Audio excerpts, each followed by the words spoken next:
bóng trong này tới mũi ngay nhỉ mà biết chẳng mà nó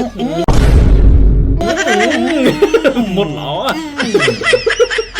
à tiếp មានសម្លេងជាច្រើនដែលតែងតែសូមអាកាន់ខ្ញុំថាតើគួរតែងតែណាដែលមានតម្លៃសមរម្យតែតាំងនៅក្នុងក្រុងហើយលក្ខខណ្ឌបងប្រាក់ងាយស្រួលទៀតបាទខាត់វិចិត្រខ្ញុំមកចំណេញខ្ញុំប្រាប់តែអាជីវកម្មកម្រង Green Home ដែលមានទីតាំងជិតនឹងវត្តកំបូលពុកម៉ែបងប្អូនធ្វើដំណើរចុះចេញពីផ្លូវជាលេខ4ចំណាយពេលត្រឹមតែ3នាទីតែប៉ុណ្ណោះនៅទីនេះយើងមានពីរប្រភេទផ្ទះដែលមកទី1គឺជាប្រភេទ Earthro ដែលមានពីរបន្ទប់គេង3បន្ទប់ទឹកប្លង់សេមួយសន្លឹកកន្លះពុកម៉ែបងប្អូនទិញហើយក៏អាចតឡើងបាន2ជាន់ទៀត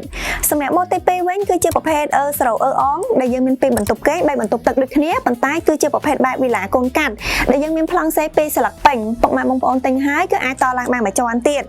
អ្វីដែលកាន់តែពិសេសទៀតនោះនៅក្នុងគម្រោងគឺយើងមានជាមួយនឹងផ្លូវធំសួនច្បារនិងមានដើមឈើលម្អផងដែរ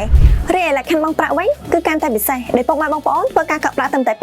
$5,000និងទទួលបានការបញ្ចុះតម្លៃបន្ថែមរហូតដល់